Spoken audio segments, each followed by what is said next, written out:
Okay, ndabahaye mwiriwe canke mwaramutse abariko badukurikirana hano kuri Vikasava Official. Nonge ndabakaza kukana ibiganiro vyacu vya misi yose. Ibiganiro na cane vyibanda ku burimyi. Uburimyi bagenzi ni ikintu gikomeye cane.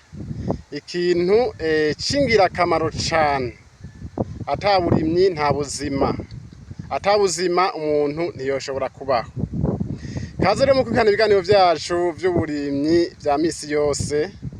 Kugira ngo mushobore gushaka iterambere rirama. Uyu munsi ngo ndabahaye ikiganiro gikomeye cyane, ikiganiro cingira kamaro. Mabona ngaha muno murima ndaza kubabwira ivyawo bagenzi. Ndaze ko mwamukurikirana ibiganiro vyacu imisi yose. Kandi murabona ko ari ibiganiro bibashikana ku iterambere. Aha rero ngo ndabereke umuhinga umwe mu burimyi bw'irengarenga. Kugira ngo dutangure ikiganiro ciza cane, ikiganiro gishobora gufasha n'abandi bajene canke urundi rwaruka rushobora kugira imigambi yo kwiteza imbere. Kandi ngo ndabibutse umurima murabona yuko ari umurima w'irengarenga. Abantu benshi bamenye bari imirengarenga ahantu hegereye amazi menshi, haba impande y'ikiyaga Tanganyika canke inzuzi. Mugabo we bagenzi akabirya yazirimye ku mutumba. Yazirimye ku mutumba kandi murabona yuko ari irengarenga nziza cyane, irengarenga zimeze neza kandi zizotaye nivyo mwibonera. Mubona rero ni projet yakoze kandi projet imeze neza cyane, murabona hariya aye. Murabona ko ari projet nziza. Ni umurima munini kuko arafise umwete kandi arabikurikirana neza.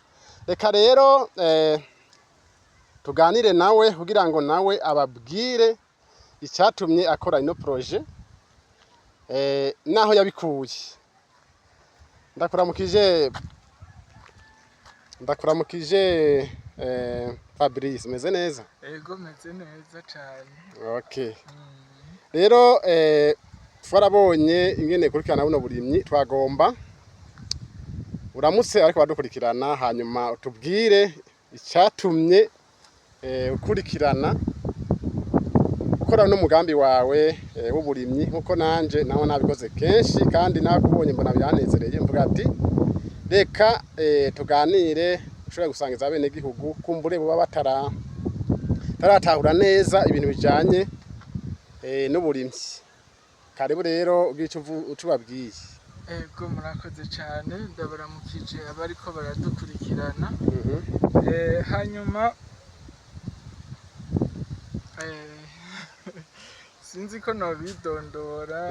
Amazina ni Nkurunziza Eric Fabrice. Mu buzima bwa misi yose nsanzwe ndi umworozi, kandi umworozi murimyi n'uburimyi nabyo ndabifatanya. Rero muri make iyi projet yo kurima irengarenga ni projet nshasha ntanguye vuba cyane. Muti none mu kugira ngo ndayitangure ni iki cyatumye ntangura iyi projet? Icyatumye ntangura iyi projet ca mbere, murabona ubu turi mu gihe cici. Mu gihe cici rero ibintu vy'irengarenga ku soko usanga bizimvye cyane. Ndibuka umunsi umwe nagiye ku soko gusuma irengarenga, asanga vy'ukuri bagira utuntu duke cyane ku mafaranga 500. Ico gihe nkiri ngaho naciye nibuka ikiganiro mwakoze mwebwe mutwereka umutahe mutoya umuntu yotanguza, hanyuma uwo mutahe mutoya ukamukuza akagera kure cyane. Ico gihe mwatwereka imbuto z'irengarenga ko ari we mutahe mutoya. Ngihagaze aho nca ndiyumvira, naciye nibuka ico kiganiro mwigeze gukora, nca ndavuga nti uko biri kose ngira ngerageze ndime irengarenga. Mfatiye nibukijwe n'ico kiganiro, ndavuga nti batubwiye ko umutahe mutoya ari imbuto z'irengarenga. Nca ndamaza ku isoko ikiro c'imbuto mbega kigurwa amafaranga ngahe. Naciye mbaho ndabibajije uwo munsi, nca nsanga amafaranga imbuto zigurwa ni make cyane. Nca ndavuga nti ntegerezwa gukora iyi projet yo kurima irengarenga. ubwa mbere kugira ngo umuryango ufungure irengarenga vyoroshe. Iyo niyo imvo nyamukuru ya mbere. Umuryango baronka irengarenga vyoroshe, murazi ko irengarenga ari ingirakamaro mu magara yacu. Na cane cane. Ubugira kabiri n'agafaranga nako kaboneke. Rero ndavye ncasanga amahera yo kugura imbuto ndashobora kuyaronka. Nsanga intabire y'ikirundi sanzwe ndayifise kuko ndi umworozi w'ibitungwa bito bito, cane cane inkoko.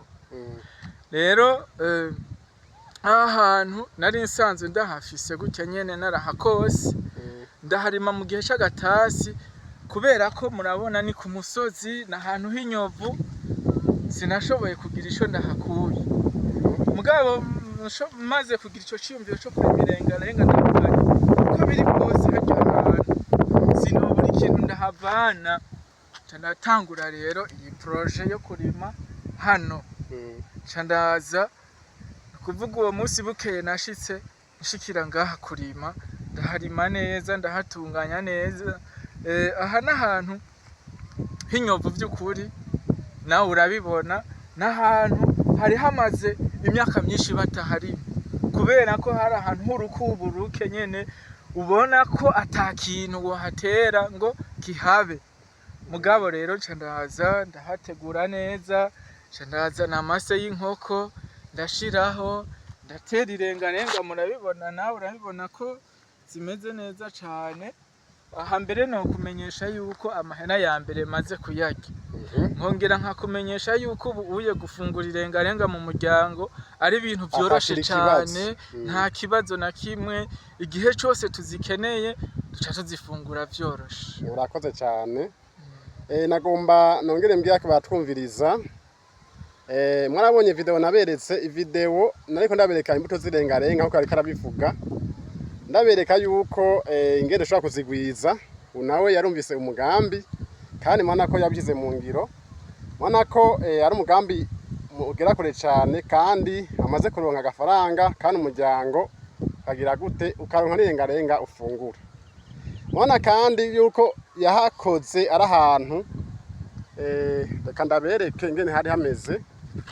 Murabona hajya ingene hameze, murabona ko ahantu hamabuye kandi atakintu kihaba, ariko yarabikoze neza kugira ngo ashobore kuronka ivu ryiza, amase meza. Murabona ko no murima by'ukuri uhimbaye. Rero yabwiye kandi ko asanzwe ari n'umworozi w'inkoko. Rero ubu rero bica bimwohera cane no kurima irengarenga kuko asharonka n'umwavu w'ikirundi umeze neza. None ga Fabrice, twagomba tukubaze nikihe kintu wobwira rundi rwaruka kumbe bibaza ko nk'ahantu hatamera canke amatongo yabo atamera canke amatongo yabo ari mato. Hari ikintu nigeze gucisha ngo ndabwira ati itongo ringana kose aho riri hose, amatongo mu wundi wacu usanga amatongo amera cane. None iki wobwira undi rwaruka bibaza yuko ahantu bafise hatamera canke ahantu hafise ari hatoya ataco bamarira? Urakoze cane. Ico nobwira urwaruka canke uwundi wese ariko aradukurikirana, buriya nasanze ibintu vyinshi bipfira mu mwete. Utagira umwete basi ntaco wimarira, ntaco ushikako. Rero nokaburira urwaruka canke uwundi wese ariko aradukurikirana kugira umwete ubwa mbere, hanyuma ubugira kabiri umaze kugira umwete ugaca ugira ishaka ryo kugerageza ibintu, kuko nk'ubu nabibabwiye aha hantu n'ahantu hari hamaze igihe kinini hatarimwa, kuko byaboneka ko ataco wohatera ngo kihabe. Mugabo rero mfashijwe n'ico kiganiro mwakoze, nuko nasanze ibintu byifashe ku soko bica binkaburira gutegura hano hantu. Rero nk'ubu uye nk'akarorero ni mu gihe cici, abantu benshi usanga bibereye muhira taco bariko barakora, kandi usanga nko musi y'urugo hariho akantu gatoya yoshobora kurimamwo irengarenga, akaronka izo afungura, akaronka n'amafaranga. Rero by'ukuri umuntu wese ahari agira umwete, kandi ntuvuge ngo ibintu nibishoboka utabigerageje. Banza ubigerageze ejo canke hirya y'ejo uzosanga ivyo bintu bishoboka, kubera hari igihe tuvuga ngo ibi bintu ngo ntibishoboka canke ahantu nta kintu cohamera mugabo tutagerageje. Gerageza komusa ejo uzobona ko bishoboka canke bidashoboka ariko wagerageje. Urakoze cyane. Twongera kwibutsa ariko badukurikirana ubona ko turi hejuru ku musozi. Murabona igisagara hariya hejuru ku musozi nababwiye. N'umuntu wa mbere mbonye atanguye kurima ibintu vy'irengarenga hejuru ku misozi. Nari namwe kibabwiye rero n'umuntu kweri mbona ariko abikora neza kandi bizogera neza cyane. Hanyuma Fabrice wavuze yuko usanzwe uri umworozi w'inkoko, mbega niki wobwira aborozi b'inkoko?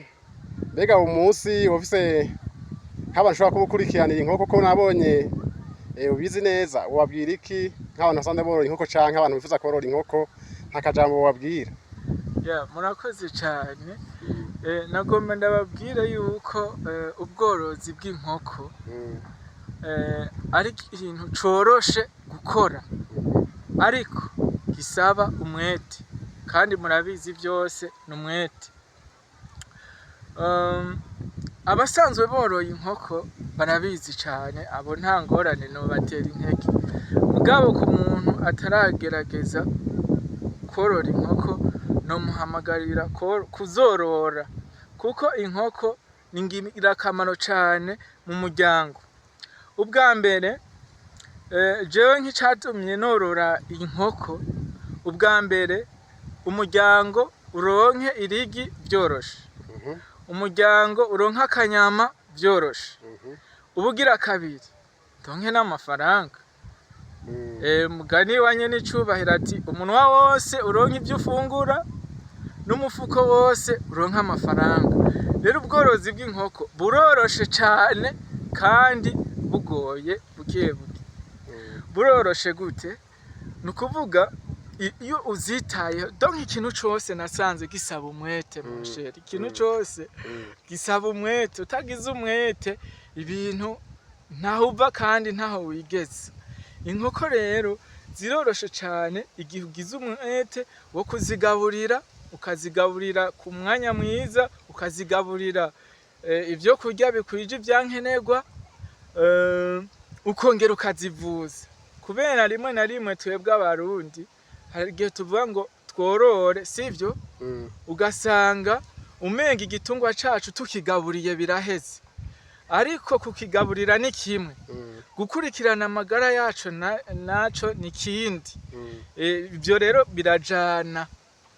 Zigaburire neza, hanyuma uzikurikirane neza. Nimba zigwaye zivuze ku mwanya, apana kurindira ko zimanza gusinzikara ngo ubone kuzivuza. Oya, wibuke yuko n'umuntu agiye kwa muganga yatevye, hari igihe abaganga bavuga ati wamutebanye.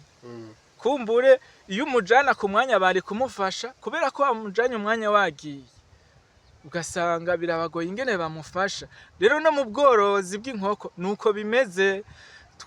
Tuzigaburire neza kandi tuzivuze ku mwanya. Inkoko ukimara kubona ikimenyetso ca mbere ko inkoko yawe itameze neza,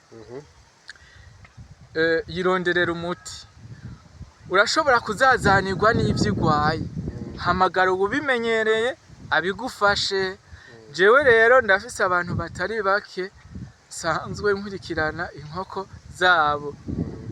Rero mvuze abo nkurikiranira inkoko, ntimuce mwumva bafise ibihumbi vyinshi. Nivyo abafise izirenga igihumbi turakorana nabo, ariko n'abafise inkoko zitanu nabo nyene turakorana. Rero ndabafasha mu bitari bike, kandi vraiment nuko batari nko ngaha ngo baguhe ibishinga ntahe. Ndazi yuko azagira amakomantere bazonigana bimeze neza cyane kabisa, bimeze neza.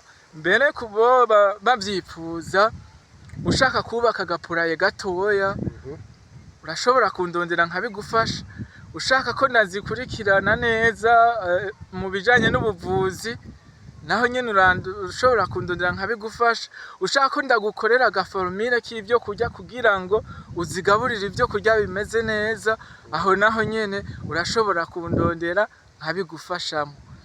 kuko iby'ubworozi bw'inkoko ndabimazemo imyaka itari mike rero sinovuga ngo ndazi byose ariko ibitari bike ndamaze kubimenya. Wamaze imyaka nk'ingahe borora inkoko? Ego urakoze kuri ico kibazo. Ni ukuvuga ndamaze imyaka igera ku ndwi ndi muri ubwo bworozi bw'inkoko. Ego urakoze cyane. Okay, abariko badukurikirana muraza kugira amakomantere uye yamaze kubwira izina ushaka kugomba nimero yiwe aza kubabwira nimero yiwe tweje kiganiro mwumva yuko ari umurimyi mworozi rero ushaka kumwitura aho uri hose agufasha mu korora inkoko. Aha ni kuri Vikasava Official. Tubuza kandi utagira subscribe cyangwa sabone turababwira ngo mugiye subscribe cyangwa sabone kugira ngo mushishikare kubona ibiganiro tubashikiritse. Nuko rero Fabrice nakaye kajambo uba wibagiye washaka gushikiriza abantu bariko baratwumviriza. Ya abariko baratwumviriza na bashikirije ko bogira umwete sivyo mu kintu icarico cose wowe ugomba gukora shiramwo umwete sivyo kuko naho wowe ufise umutahe ungana gute habuze umwete birapfa ntaco ushikako. Mugabo ufise umwete urahera ku mutahe mutoya nkuko iwanje urabona natanguje umutahe mutoya mugabo by'ukuri ndamaze kuronka yatari make muri ubu burimyi nyene ubu nyene bw'irengarenga ubona. Rero ndabahamagarira kugira umwete no kugerageza ibintu. Yego urakoze cyane. Hama abaza gushaka nimero za Fabrice turaza kuzibasigira muri description. Rero ushaka kuba ugomba korora inkoko canke ukaba ugomba kuvurira inkoko mwumvise yuko ari umurimyi mworozi kandi abimenyeye abimazemwo igihe kirekire cyane. Rero tukabasaba kugira ngo abashasha tubasaba kugira ngo mugire subscribe canke sabone ivanye telefone yawe kwereka canke ivanye tablet yawe ikwereka kugira ngo tubandanye tubashikiriza ibiganiro bitandukanye na cyane byibanda ku iterambere. Murakoze cyane rero tuzosubira mu kindi kiganiro kizokurikira. Bye bye.